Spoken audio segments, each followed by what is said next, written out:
Boa noite, eu sou André Heinck, eu vou apresentar o quarto capítulo deste livro aqui, o Perspectivas sobre Paulo, e é o capítulo que trata da perspectiva de Paulo dentro do judaísmo. Eu vou colocar aqui a apresentação, que não é uma apresentação, eu não tive tempo de montar, então eu vou compartilhar apenas um documento aí do Pages, e aí eu vou colando aqui os meus alfarrábios para a gente ter uma noção do que é que trata este capítulo. Tá? Então, para iniciar uma identificação, quem é o autor, né, o Magnus Zetterholm, é um erudito em Novo Testamento e estudos sobre Paulo, lá da Universidade de Lund, na Suécia.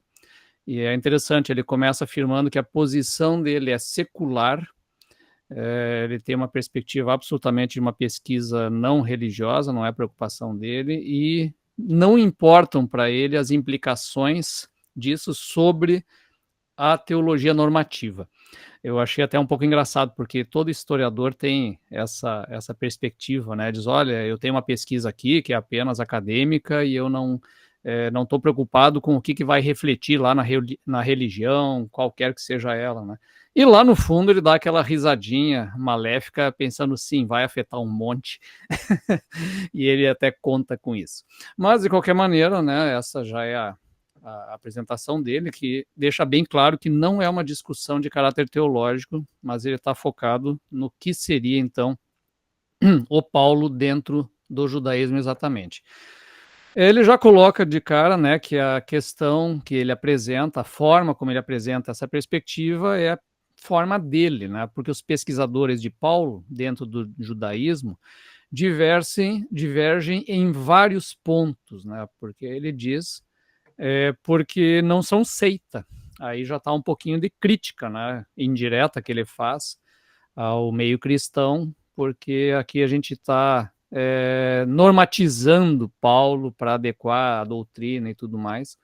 Então ele diz, não, nós não somos seita, então aqui é possível, né, a divergência, e há muita divergência dentro da pesquisa sobre Paulo no judaísmo. Seguindo, então, ele afirma o quê? Que a perspectiva de Paulo dentro do judaísmo é um desenvolvimento da obra de Sanders. Né? Então, seria o desenvolvimento natural dessa obra de Sanders, né? Porque ali ele já dá o pontapé inicial, apresentando o judaísmo da época de Paulo, não como um judaísmo legalista, mas um judaísmo com uma espécie de uma outra perspectiva que não é aquela que imaginávamos. Então, o que ele afirma é que o problema da pesquisa anterior é que Paulo era visto contra o judaísmo, em uma perspectiva construída no contraste do judaísmo com a perspectiva luterana. Ou seja, o cristianismo teria surgido como um cisma teológico, contrapondo obediência à Torá com a graça, uma ideia que foi reforçada na reforma. O que quer dizer com isso? Que a pesquisa, de uma maneira geral, está baseada nessa oposição entre esse extremo, né? Um extremo de que Paulo é contra o judaísmo e de que há ali justamente uma oposição grave e extrema entre uma obediência à Torá e, do outro lado, a graça. Né? E que a reforma está operando em cima disso. Né? Então, esse é o problema que ele vê. Então, ao tratar isso, essa questão da verificação da história, óbvio,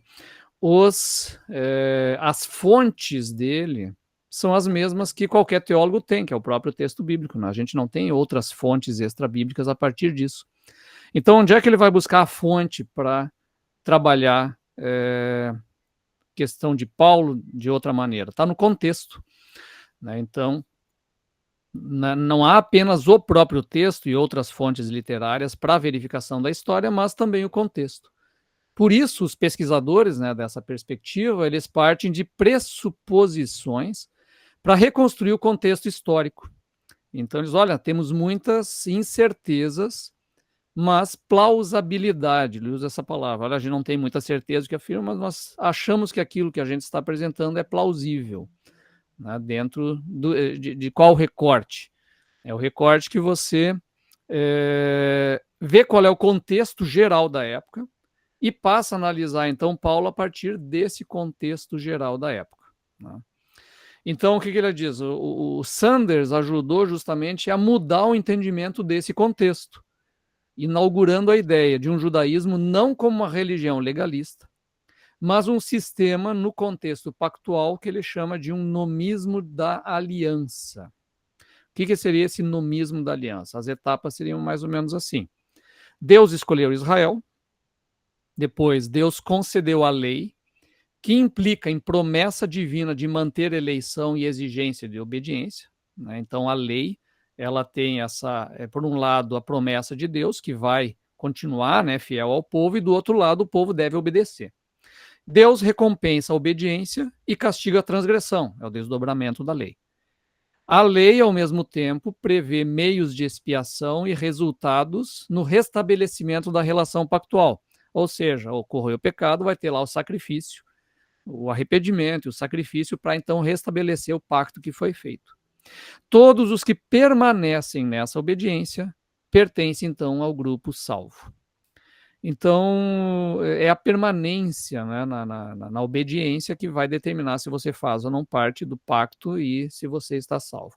Então, tanto no início como no final, dentro desse nomismo da aliança, ele dependeria da misericórdia divina. Quer dizer, o fato de Deus ter escolhido Israel já é a misericórdia divina, é um ato de graça. E o fato de que esses obedientes permanecem na salvação também é o ato de graça. Né? Então, por quê? Porque Deus não leva em conta, então, os pecados do povo, uma vez que ele criou o sistema para redimir esse pecado lá no sacrifício. Então, ele afirma o quê? É uma religião da graça. Não é uma religião de legalismo. As pessoas não são aqui salvas pela lei, são salvas pela graça. Então, esse vamos dizer, o eixo a partir de onde se passa para entender o contexto do judaísmo da época. E se passa a trabalhar, então, o Paulo a partir da ideia de que ele é um judeu inserido dentro desse pensamento de um judaísmo da graça. Né? Então, aqui está até fazendo já uma observação minha, assim, isso é uma metodologia que eu vejo acontecer bastante frequência, principalmente nos historiadores de Paulo e de Cristo e do cristianismo do início no Brasil, que não são relacionados à fé cristã. Né? Vejo acontecer muito isso, se monta o contexto, e a partir desse contexto se define se Jesus ou Paulo poderiam ter ou não feito alguma coisa. Por exemplo, a grande massa dos galileus do tempo de Jesus eram analfabetos, logo, Jesus é analfabeto. Né? Entende? Então, esse é um padrão que eu vejo acontecer com frequência e está instaurado aqui, pelo menos na maneira como ele compreende esse judaísmo do primeiro século. Então, dito isso, o Zetterholm apresenta duas premissas fundamentais. E nessas duas premissas, ele estabelece todo o seu argumento. Então, primeira premissa, Paulo era judeu e justamente por isso ele era obediente à Torá. Então, essa é a primeira grande premissa. Para o Zetterholm, Paulo observava a Torá porque era um judeu étnico que expressa lealdade em diversos textos bíblicos de cartas autênticas. Né? Então, sim, né? Isso a gente teologicamente confirma, né? De fato, você vê Paulo em vários momentos citando como ele é um judeu, como ele era da tribo de Benjamim, como ele era fariseu dos fariseus, estudou aos pés de Gamaliel, etc, etc. Então, de fato, a gente percebe isso em Paulo como, de fato, um judeu autêntico. E se percebe também no final, né, de Atos, que Paulo expressa uma obediência, inclusive realizando lá uma purificação, um sacrifício lá no templo, em Jerusalém, né, inclusive a pedido de Tiago, que era para acalmar os ânimos lá. Que no final das contas não adiantou nada, né? Paulo acabou preso mesmo. Então o que acontece? Aí ele vai analisando alguns pontos, né, ao longo dessa primeira premissa, para defender essa tese dele. Então ele pensa, por exemplo, alguns textos mais complicados, que nem Filipenses 3, 2-8, ele acredita que pode ser interpretado dentro do judaísmo. Esse é aquele texto que Paulo fala, né, bastante veemência contra judaizantes, e inclusive ele chega a chamar eles de cães, né? Então, nesse caso, ele acredita o quê? Que os cães aos quais Paulo se refere não seriam judeus, mas gentios que praticam mal o judaísmo. Então ele vai dizer que, olha, que esse é um termo que não está sendo usado para judeus, e que Paulo não está usando para judeus, ele está usando para outros gentios, e gentios que, na verdade, né, resolveram assimilar o judaísmo, entrar para o judaísmo, mas estão praticando mal. Então, por que ele diz, ele acredita nisso? Porque não existe o uso dessa palavra, cães, né, para judeus na literatura do tempo de Paulo. Claro, os judeus usavam essas palavras para os gentios. Então diz, olha, logo se você não vê judeus usando isso para gentios, logo Paulo está usando, aliás, se você vê judeus usando essa palavra apenas para gentios, logo Paulo, sendo um judeu, está usando essa palavra para gentios. Então esse excerto todo deve tratar de gentios. Essas alturas vocês já estão percebendo que eu acho que essa lógica está meio furada, mas vamos seguindo na afirmação dele. Então, o que ele segue? Que para ele, né, no Zetterholm, a afirmação de Paulo é que o judeu não deve considerar a vantagem da identidade judaica antes daquela que é compartilhada com os gentios em Cristo. Então, ele não faz uma diferenciação entre aliás, ele mantém essa diferenciação entre judeus e gentios, mas ele acha que o judeu não deve considerar isso uma vantagem, né? Por quê? Porque ele está compartilhando a salvação e essa convivência com os gentios em Cristo. Então, Paulo não condena a sua vida anterior no judaísmo, né? Porque ele fala tanto negativa como positivamente da Torá. Além disso, né, ele havia regras. Aqui estou pulando um pouco o assunto aqui. Havia regras da relação com o divino em todas as religiões antigas. Então, o que acontece? De fato, se você olha as cartas paulinas, né, ele não condena a vida dele no judaísmo. Aliás, ele usa sempre com um sentido de grande...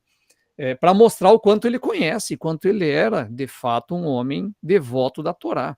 Na argumentação dele, ele faz isso. Né? Mas, eventualmente, você vai ter textos em que ele apresenta negativamente a relação com a Torá. Só que o Zetterholm se concentra nos textos positivos da Torá. Ele não chega a adentrar no excerto dele aos textos negativos para justificar ela. De qualquer maneira, uma das coisas que ele coloca é que não é apenas o judaísmo que tinha regras, né? Todas as religiões antigas vão ter tabus, vão ter regras, vão ter procedimentos de sacrifícios, procedimento do que pode e não pode, quem tem acesso ou não tem acesso à liturgia e tudo mais. Então, diz, olha, isso faz parte de um contexto geral das religiões antigas e o judaísmo não é diferente disso. Né? Então, esse é um dos argumentos dele. Então, considerando o contexto, também, né, outro argumento dele, não é possível afirmar exatamente o que se praticava no judaísmo. Quer dizer, havia muita discussão em diversas formas em como obedecer à lei, como o exemplo do Shabá. Então, existia no tempo do judaísmo do primeiro século discussão sobre o que você pode ou não pode fazer num dia de Shabá.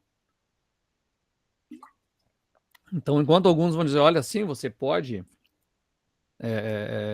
fazer determinada coisa, outros grupos vão dizer, não, você não pode fazer isso. Então, ele está invocando aqui a grande pluralidade que havia nesse judaísmo do primeiro século para dizer o quê? Que o Paulo não está fora do judaísmo do primeiro século, que Paulo está dentro do judaísmo, que ele não está querendo propor um rompimento com o judaísmo. Ele está num debate intrajudaísmo, um debate interno ao judaísmo. Né? E isso é interessante porque, de fato, né, se a gente vai considerar, inclusive, a forma, por exemplo, como os evangelhos tratam os judeus, eventualmente algum evangelho é acusado de antissemitismo, né? E nesse problema, pela forma como acusa os judeus, mas isso sempre tem que ser lembrado que o evangelho é escrito dentro de um contexto de judeus discutindo com outros judeus, né? Então é uma crítica interna de judeus e do judaísmo. O Novo Testamento inteiro é escrito por judeus ou por pessoas, no máximo uma pessoa, Lucas lá, que é um gentio ligado às comunidades judaicas, provavelmente um prosélito, inclusive. Então essa é a realidade, que é um mundo judaico em debate, e de fato esse debate ele acontece. Então, na opinião dele, o debate em Antioquia, por exemplo, seria sobre a comensalidade, ou seja, se os gentios eram ou não confiáveis para comer junto com os gentios. Então, o que acontece? Ele defende que os de Tiago, como aparece lá descrito no livro de Atos, achavam que não, que o gentio, para comer junto com o judeu, deveria se converter ao judaísmo, ou seja, se tornar um judeu. Porque, claro, essa igreja primitiva estava com um problema na mão. Qual é o problema? Como é que as pessoas que não são judias, não são do mundo judaico, como é que elas vão comer junto se há uma série de regras de pureza na hora de se alimentar? Então, só que isso aqui tem um detalhe que ele não entra na discussão, né? Mas é que o judaísmo também desse período, em algumas linhas, ele assumiu que esses rituais de purificação do templo passaram para o mundo profano, entre aspas, né, para fora do templo. Então, muitos dessas comunidades, dessas linhas farisaicas, aplicavam as mesmas regras de purificação do templo para o seu contato pessoal com pessoas do mundo fora do mundo judaico. Então, por isso que você vê esses rituais de lavação de mãos antes de comer e tudo mais, porque são rituais de purificação que eram do templo, só que agora eles estão no cotidiano. E essa é uma marcação forte, né, de separação. Então, ele vai dizer, por exemplo, que no caso da discussão das carnes sacrificadas aos ídolos, Paulo está vinculando esse texto à questão da idolatria, né, que a questão da carne sacrificada é da idolatria, que está de acordo com a Torá. Então, o problema todo está relacionado lá à idolatria e não em relação à carne em si. E em 1 Coríntios 7,18, Paulo orienta que judeus não abandonem a sua identidade. De fato, esse texto diz isso lá, né? Quem é gentil, permaneça gentil. Quem é judeu, permaneça judeu. Nesses pontos, assim, às vezes eu achei o texto dele um pouco confuso sobre, afinal de contas, se o gentil é para não se converter. Alguém depois nas respostas vão apontar isso também, né, entende? Então, em alguns pontos tu não sabe exatamente onde é que ele está colocando o ponto em questão dele. Mas, de qualquer maneira, o argumento central dele é o quê? Paulo é judeu e permanece dentro do judaísmo, e essa é a primeira grande premissa dele. A segunda premissa é que Paulo se identificava como um apóstolo às nações. E o que é que isso quer dizer exatamente dentro do judaísmo, né? Porque a ideia aqui é o que? Ele não está criando uma nova religião. Então, se ele está ainda dentro da perspectiva do judaísmo, o que significa os gentios estarem inseridos nessa realidade? Então, para Paulo, na perspectiva do judaísmo, o evangelho não inclui toda a humanidade. O que quer dizer isso? O problema dele não são judeus, mas os pagãos no relacionamento com os judeus. Então, quando ele vai tratar do evangelho, ele não vai tratar para o judeu, ele vai tratar para o pagão, porque a questão toda é como é que o pagão vai entrar na comunidade de Israel. Como é que ele vai entrar nesse judaísmo? Essa é o ponto central para ele. Então, ele já menciona também os problemas que advêm disso, dentro da pesquisa geral, né, sobre a perspectiva do judaísmo. Alguns aventam a possibilidade da dupla salvação. Quer dizer, a salvação dos judeus pela Torá e dos gentios por Cristo.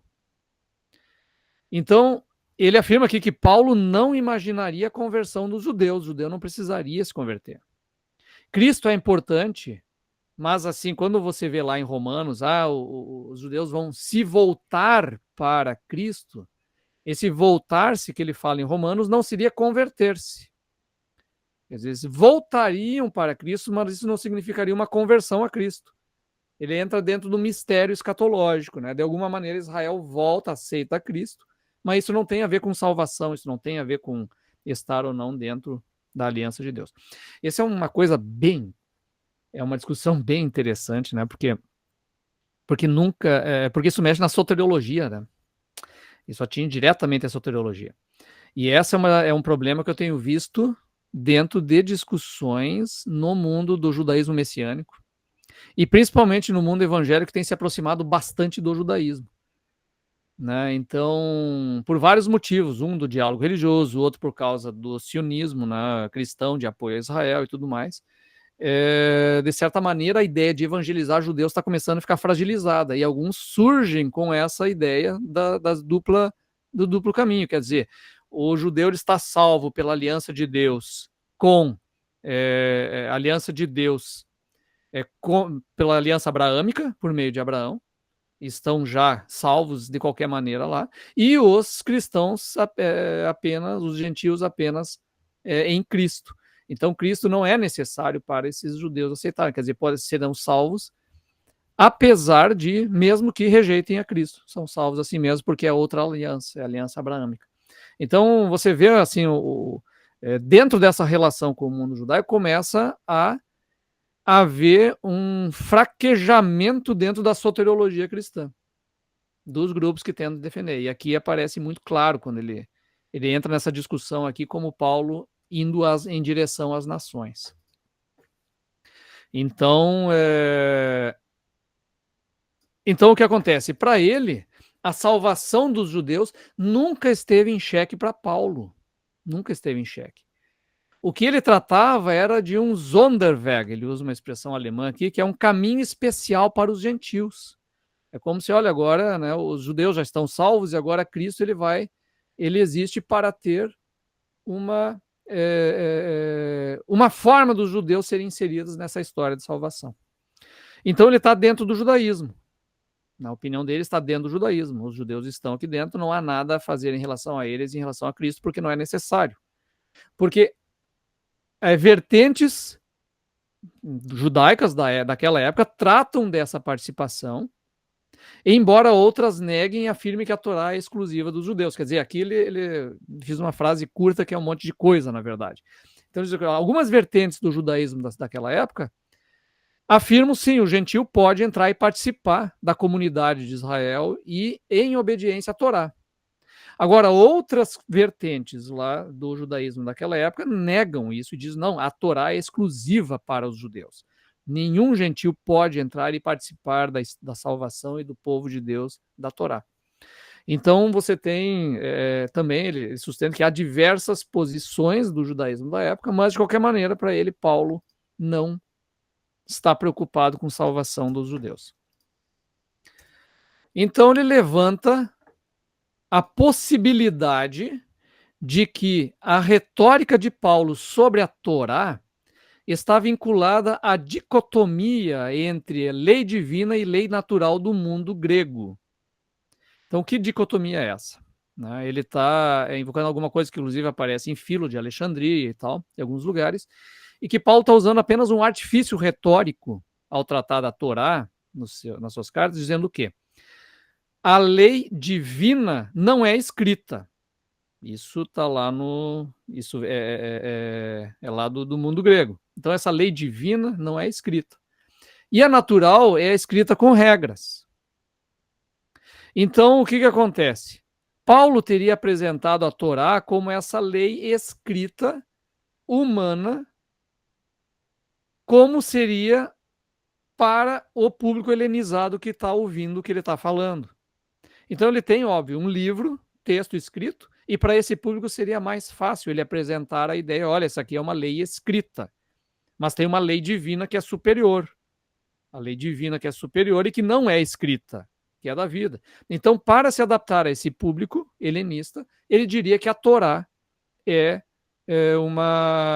a lei escrita e não é a lei divina superior, que não é escrita, que é a lei eterna e tudo mais. Isso seria palatável para o público gentil, principalmente de linha grega, que é para quem ele fala. Então, eu acho que é um argumento assim bem, eu diria radical até, porque ele está dizendo que Paulo está fazendo apenas um artifício retórico, que ele não pensa nisso, que é uma retórica para conquistar os gregos. É meio naquela ideia, eu me fiz grego para os gregos, judeu para os judeus, mas eu não sou nada disso, entendeu? Entende? Então, seria mais por aí. Então, o que acontece? Essa apresentação é que teria despertado a reação negativa judaica. Então, eles explicam dessa maneira. Então, seria o fato de ele vincular a lei, a Torá, a lei natural e escrita do mundo grego, então esse seria o problema. E aí, para o Zetterholm, esse seria o cenário ideológico consistente. Ou seja, toda a discussão que está havendo entre Paulo, comunidades cristãs e comunidades judaicas, seria explicado por esse cenário de um Paulo dentro do judaísmo que está fazendo de um artifício retórico para atingir o mundo grego e trazê-lo para dentro da comunidade de Israel. Então, assim, Paulo não luta contra judeus, mas contra gentios judaizantes. Esse é o argumento dele. Pois ele excluiu a possibilidade deles se converterem, criando um modo de judaísmo para não-judeus à parte da Torá, mas obedecendo o quê? As questões concernentes à idolatria. Em outras palavras, né, ele não está interessado que esses gentios se tornem judeus, eles vão permanecer gentios, mas eles vão fazer parte da comunidade, obedecendo as questões da Torá que fala sobre a idolatria.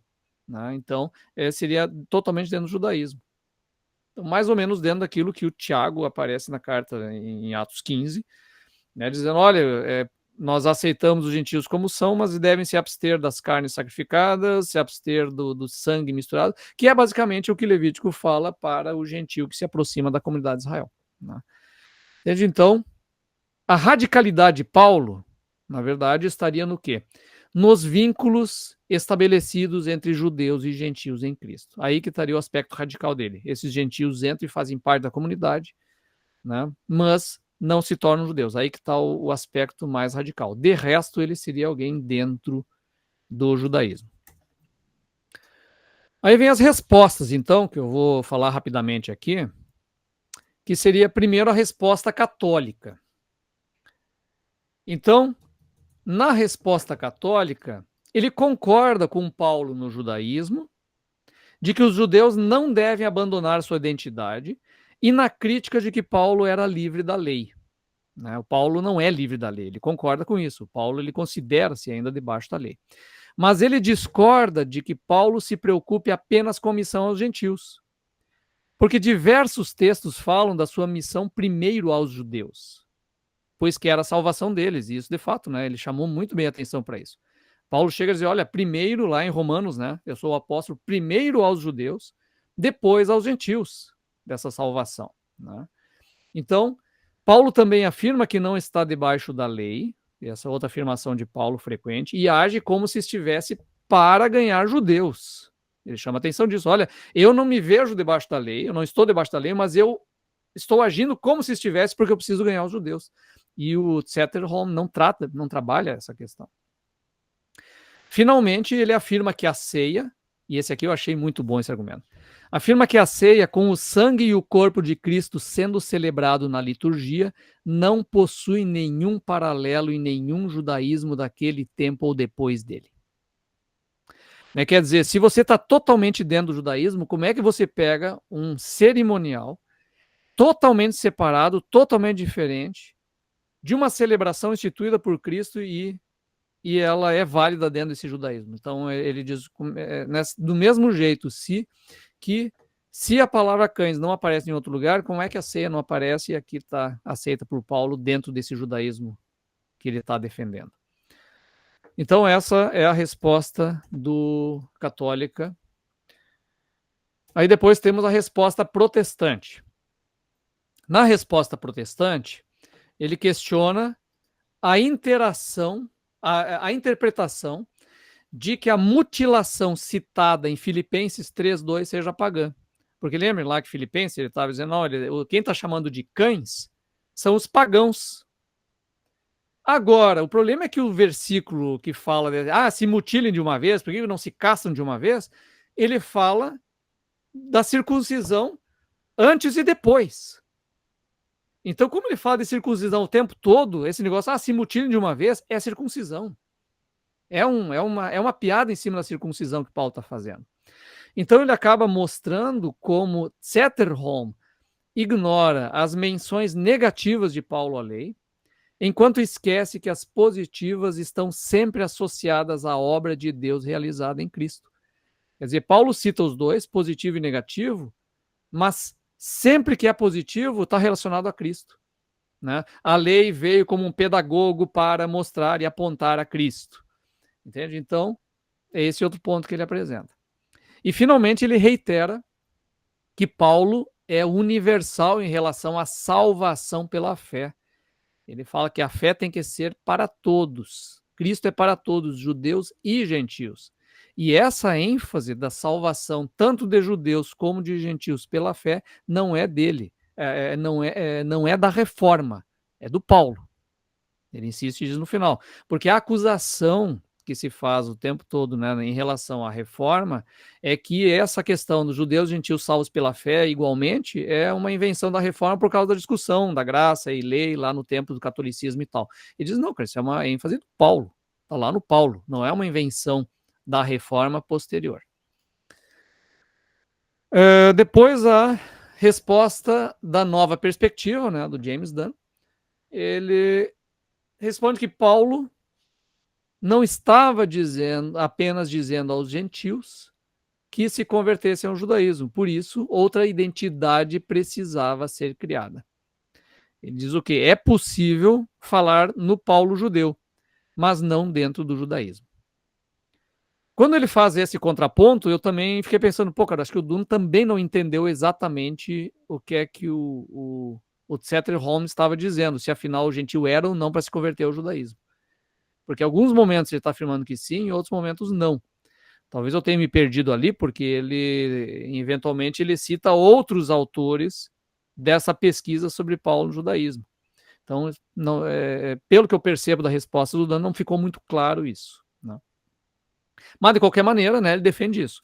Paulo, sim, é um Paulo judeu, mas não um Paulo dentro do judaísmo na resposta dele.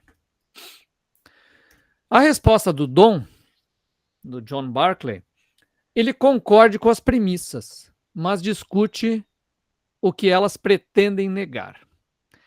O Zetterholm afirma haver uma posição binária, aqui eu achei essa crítica muito pertinente, que tem uma posição binária sobre Paulo entre estudiosos. Ele acha muito simplista, quer dizer, olha, Paulo o tempo todo, os estudiosos estão dizendo que ele é contra o judaísmo, que ele é né, que criou o cristianismo e era contrário, etc, etc. E realmente, cara, eu não vejo assim os estudiosos dessa maneira, os teólogos. Acho que ali ele montou um espantalho, né, para dizer, olha, os teólogos sempre negaram que Paulo era judeu. Cara, tudo bem, tu vai ali até os teólogos liberais do século XIX, sim, início do século XX, alguma coisa. Mas logo em seguida começa a bater direto nisso. Né? Então, não é a perspectiva realmente. Então primeiro, né, ele acha que é muito simples. Primeiro, porque não é fácil colocar a postura de qualquer judeu em uma linha de próximo ou distante do judaísmo. Então, esse é outro ponto. Né? Como é que você pode dizer que Paulo é totalmente dentro do judaísmo e alguém outro ou qualquer outro é fora do judaísmo? O que, afinal, é estar dentro ou fora do judaísmo? Se todo mundo está defendendo justamente que o judaísmo é absolutamente plural. Então, quem decide, afinal, se alguém está dentro ou não do judaísmo? Então, ele critica que o Zetterholm não apresentou uma medida do que afinal é estar dentro do judaísmo. Né? E, de fato, ele não apresentou. Segundo, ele afirma que Paulo é muito complexo para ser colocado em uma ou outra ponta. complexidade de Paulo não dá para dizer, olha, ele é apenas dentro do judaísmo ou ele é apenas contrário ao judaísmo. Então aqui eu fecho com ele. Ele considera o Zetterholm confuso quanto ao evangelho ser para todos. Ele não está muito confuso. E ele insiste também, Paulo está sim muito interessado na salvação dos judeus. Acho que esse foi o ponto principal de todas as respostas ao Zetterholm, é que sim, Paulo está sim preocupado com a salvação dos judeus. E se ele está preocupado com a salvação dos judeus, é aí que está a questão. Não é um Paulo dentro do judaísmo, né?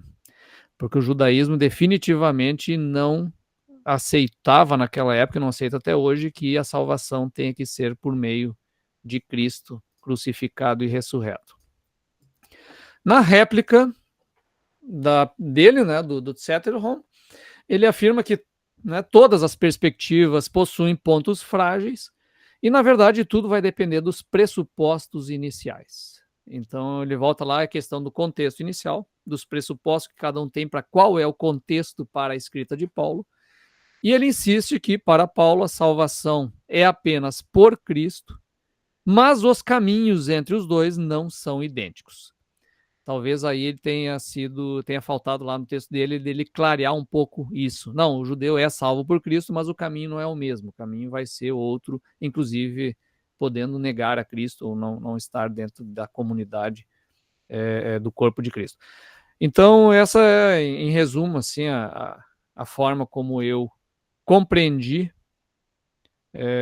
esta leitura e do Zetterholm. Acho que a essas alturas vocês já perceberam que eu não gostei muito da perspectiva dele, mas espero ter contribuído também para clarear o texto ou pensar algumas coisas além do que ele nos trouxe.